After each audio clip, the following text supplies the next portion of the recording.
আজকে ঢাকা ৮ আসনে ঐক্যবদ্ধ বাংলাদেশ মনোনীত প্রার্থী 11 দলের প্রার্থী জনাব নাসির উদ্দিন পাটোয়ারীর উপর হাবিবুল্লাহ বাহার কলেজে সেখানে একটি অনুষ্ঠানে তিনি আমন্ত্রিত ছিলেন। সেই অনুষ্ঠানে যাওয়ার পরে তাকে সেখানে বাধা দেওয়া হয় এবং জনাব নাসির উদ্দিন পাটোয়ারী এবং 11 দলের যারা নেতাকর্মী ছিলেন তার সাথে তাদেরকে ইট পাটকেল ডিম সহ তাদের উপরে আক্রমণ করা হয়। আপনারা এর আগে জেনেছেন যে গতকাল ঢাকা 18 আসনে ঐক্যবদ্ধ বাংলাদেশ মনোনীত প্রার্থী জনাব আরিফুল ইসলাম আদিব তার এবং তার সাথে যারা 11 দলের কর্মীরা ছিলেন নেতাকর্মীরা ছিলেন তাদের উপরে হামলা করে বিএনপির নেতাকর্মীরা। আজকে ঢাকা 8 আসনেও একই চিত্র। এছাড়া আপনারা দেখবেন গত কয়েকদিনে প্রায় 6 থেকে 7টি জেলায় মহিলা জামাতের যারা বোনেরা রয়েছেন যারা নির্বাচনী প্রচারণা কার্যক্রম করতেছেন তাদের উপরে হামলা করা হয়েছে দেশের বিভিন্ন জেলায়। আমরা এই সকল হামলার তীব্র নিন্দা এবং প্রতিবাদ জানাচ্ছি এবং আমাদেরকে আজকে নির্বাচনের যে সামগ্রিক পরিবেশ সেই পরিবেশ নিয়ে আমাদেরকে উদ্বেগ জানাতেই হচ্ছে এবং নির্বাচন কমিশন পুলিশ প্রশাসন নীরব ভূমিকা পালন করছে। একটি দল একটি জোটকে তারা বিশেষ সুবিধা দিচ্ছে, তার আচরণ বিধি ভেঙে তাদের ইচ্ছা মতো তারা প্রচারণা করতেছে। অন্যদিকে আমাদের যারা ঐক্যবদ্ধ বাংলাদেশের জোটের যারা প্রার্থী রয়েছে নেতাকর্মী রয়েছে তাদেরকে বিভিন্ন জায়গায় টার্গেট করা হচ্ছে, আক্রমণ করা হচ্ছে। এটা স্পষ্টই লেভেল প্লেইং ফিল্ড যে নাই মাঠে, এটা গত কয়েকদিনে বাংলাদেশের মানুষের কাছে স্পষ্ট হয়ে গিয়েছে। তবে দুঃখের বিষয় এই ঢাকা 8 আসন একটি বিশেষ আসন। শরীফ ওসমান হাদী এই আসন থেকে স্বতন্ত্রভাবে নির্বাচনে অংশগ্রহণ করতে চেয়েছিলেন এবং শরীফ ওসমান হাদীর গায়েও ডিম মারা হয়েছিল, তাকেও নানাভাবে বাধা দেওয়া হয়েছিল। অনেক বাধার কথা তিনি মিডিয়াতে জনসম্মুখে আনেনও নাই এবং অবশেষে তাকে শাহাদাত বরণ করতে হয়েছিল এই 8 আসনে। আমরা গণ অভ্যুত্থানের পরে আমরা গণতন্ত্রের দিকে আমাদের যাওয়ার কথা ছিল। আমরা একটি সুষ্ঠু নির্বাচনের পরিবেশ থাকবে, সেখানে সুষ্ঠু এবং নিরপেক্ষভাবে নির্বাচন অনুষ্ঠিত হবে, এটি আমাদের প্রত্যাশা ছিল। কিন্তু আজকে আমরা দেখতে পাচ্ছি এনসিপির তরুণ প্রার্থীদেরকে টার্গেট করা হচ্ছে, হামলা করা হচ্ছে। আমাদের বোনেদের মায়েদের যারা আমাদের নির্বাচনের পক্ষে কাজ করে যাচ্ছে তাদেরকে টার্গেট করা হচ্ছে, কারণ তারা বুঝে গেছে পুরো বাংলাদেশের তরুণ সমাজ, পুরো বাংলাদেশের নারী সমাজ ঐক্যবদ্ধ বাংলাদেশের পক্ষে দাঁড়িয়ে গেছে। তারা ভয় পাচ্ছে বাংলাদেশের তরুণদেরকে, তারা ভয় পাচ্ছে বাংলাদেশের নারীদেরকে। ফলে তারা নারীদেরকে টার্গেট করছে, নারীদেরকে আক্রমণ করছে এবং যারা তরুণ প্রার্থী রয়েছে ঐক্যবদ্ধ বাংলাদেশের, বিশেষত যারা এনসিপির, তাদেরকে তারা টার্গেট করে আক্রমণ করছে। আমরা এখানে কোনো ভিকটিম কার্ড প্লে করতে আসি নাই। আমরা স্পষ্টভাবে বলতে আসছি, হুঁশিয়ারি দিতে আসছি, যদি আঘাত আসে তাহলে পাল্টা আঘাত আসবে। যদি নির্বাচন কমিশন নীরব ভূমিকা পালন করে, যদি পুলিশ নীরব ভূমিকা পালন করে, তাহলে আমাদের পক্ষ থেকে যা করণীয় আমরা তা করব। এক দলের প্রার্থীদের দিকে ডিম নিক্ষেপ করা হলে অন্য দলের প্রার্থীদের উপরও ডিম পড়বে। ফলে এখানে আমরা এই ধরনের কোনো পরিবেশ চাই না, কোনো মুখোমুখি কোনো পরিবেশ আমরা চাই না। আমরা চাই শান্তিপূর্ণভাবে সৌহার্দ্য এবং সম্প্রীতির রাজনীতি তৈরি করতে। আমরা একসাথে ফ্যাসিবাদ বিরোধী আন্দোলন করেছি। আজকে হয়তো আমরা নির্বাচন করতেছি দুইটা পক্ষ হয়ে, কিন্তু এর মানে এই না যে আওয়ামী লীগের কায়দায় তারা নির্বাচনে তাদের প্রতিদ্বন্দ্বীকে তারা অপদস্থ করবে, হেনস্থা করবে, নির্বাচনে বাধা তৈরি করবে। এবং এই সকল কিছু একটা পরিকল্পনার অংশ, যেই পরিকল্পনা, যেই প্ল্যানের কথা আমরা শুনে আসছি তারেক রহমান দেশে আসার পর থেকে। সেই প্ল্যান হলো যে ঐক্যবদ্ধ বাংলাদেশ যেহেতু জনপ্রিয়তার শীর্ষে আছে, তাদের প্রার্থীরা জনপ্রিয়তার শীর্ষে আছে, ফলে তাদের প্রার্থীকে আক্রমণ করা, হেনস্থা করা, গণসংযোগে বাধা তৈরি করা, নির্বাচন কমিশন এবং মিডিয়ার উপর চাপ তৈরি করা এবং নির্বাচনকে একপাক্ষিক করা, নির্বাচন ভোট কেন্দ্র দখল করা এবং নির্বাচন ফলাফল নিজেদের দিকে নিয়ে যাওয়ার চেষ্টা করা। আমরা যদি সেই ধরনের কোনো প্ল্যান থেকে থাকে তাহলে 12ই ফেব্রুয়ারি সেই প্ল্যানের রফাদফা হবে এই বাংলাদেশে। আমরা আপনাদের উদ্দেশ্যে বলতে চাই, আমরা 18 সালের ইলেকশন দেখেছি। 18 সালের ইলেকশনে বিএনপির কি পরিস্থিতি হয়েছিল। আপনারা মাঠে নামতে পারেন নাই। আপনারা খালেদা জিয়ার বাড়ির সামনে থেকে ব্যালট ট্রাক সরাইতে পারেন নাই। আমরা 24-এ দেখছি। আপনারা এর আগে 28 অক্টোবর 3টা ককটেলের পরে আপনারা 3 মিনিটও মাঠে দাঁড়াইতে পারেন নাই। সরকার এবং সরকার দলীয় বাহিনীদের এই আক্রমণ আপনাদের উপর ছিল। আমরা তখন আপনাদের প্রতি সহানুভূতিশীল ছিলাম। আমরা আপনাদের পক্ষে দাঁড়িয়েছি। আমরা ভিন্ন মতের পক্ষে দাঁড়িয়েছি, বিরোধী মতের পক্ষে দাঁড়িয়েছি। কিন্তু এখন বলা হচ্ছে সমালোচনা বন্ধ করতে হবে, সমালোচনা নাকি করা যাবে না। আপনারা যদি একই আওয়ামী লীগের রাজনীতি করেন, আওয়ামী লীগের কায়দায়, সন্ত্রাসী কায়দায় আপনাদের প্রতিদ্বন্দ্বীকে ভোটের মাঠে ঠেকাইতে চান, তাহলে আপনাদের সাথে আওয়ামী লীগের পার্থক্য কি?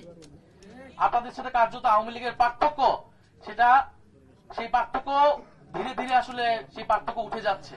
আমরা দেখছি আপনাদের মঞ্চ থেকে জয় বাংলার স্লোগান হচ্ছে। আপনারা আওয়ামী লীগের ভোট চাওয়ার জন্য যা খুশি তা বলে বেড়াচ্ছেন।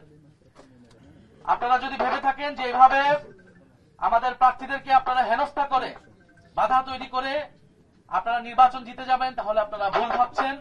আপনাদের উদ্দেশ্যে এটাই বলবো যে গণ অভ্যুত্থান পরবর্তী বাংলাদেশে আমরা একটি সৌহার্দ্য, সম্প্রীতি এবং গণতান্ত্রিক পরিবেশ চেয়েছি। আমরা এখনো সেটাই চাচ্ছি।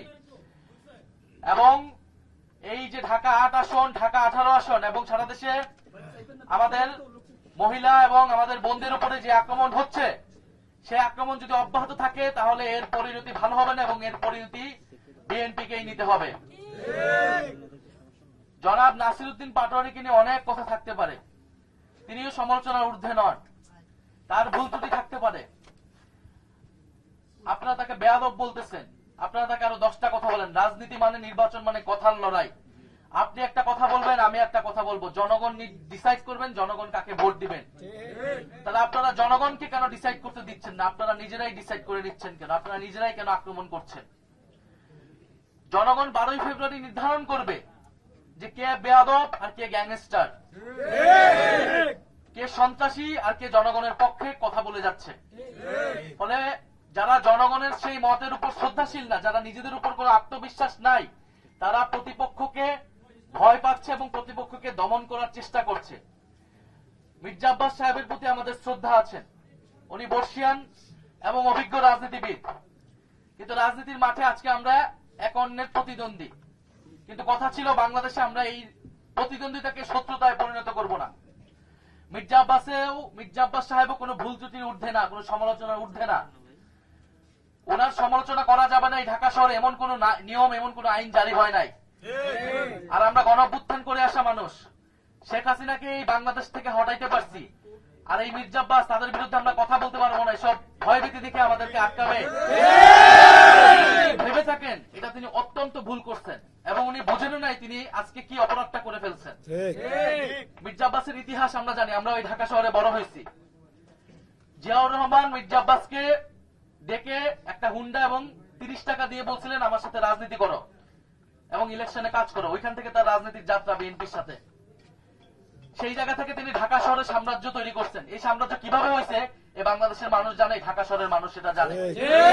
ওনাদের উচিত ছিল গণ অভ্যুত্থানের পরে জনগণের সামনে তাদের অতীতের সকল অপকর্মের জন্য ক্ষমা চাওয়া এবং তারপরে নতুন করে রাজনীতি শুরু করা। তারা জামাতকে অতীত নিয়ে অনেক কথা বলে, তাদের নিজেদের অতীত কিন্তু বাংলাদেশের মানুষ ভুলে নাই।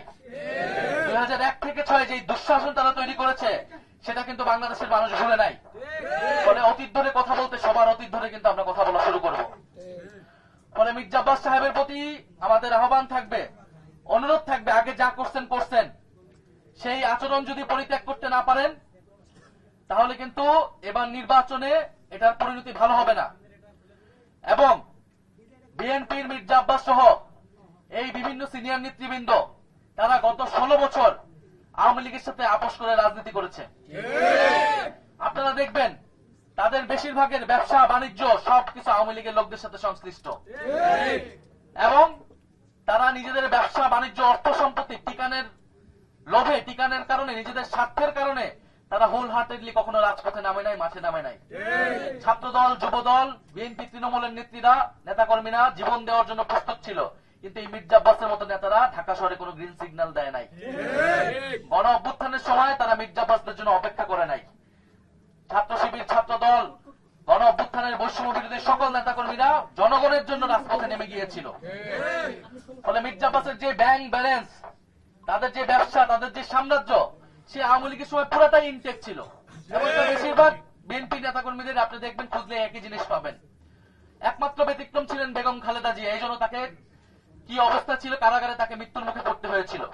ফলে আমরা সেই অতীত ধরে কথা বলতে চাই না, বলতে গেলে অনেক কথা বের হয়ে যাবে। রাজনীতির মাঠে এসেছি, সুষ্ঠু নির্বাচন চাই।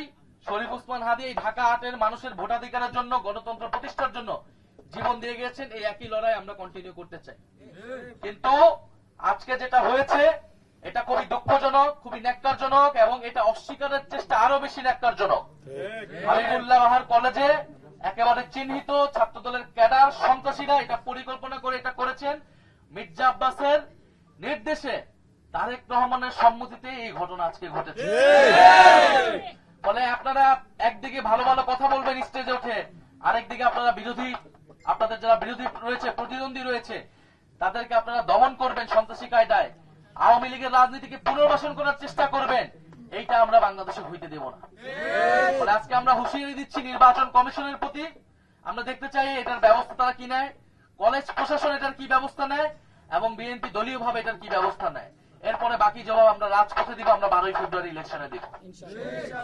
আর আপনারা দেখতে পাচ্ছেন যে আমাদের এই ভাইয়েরা, ওনারা আহত হয়েছেন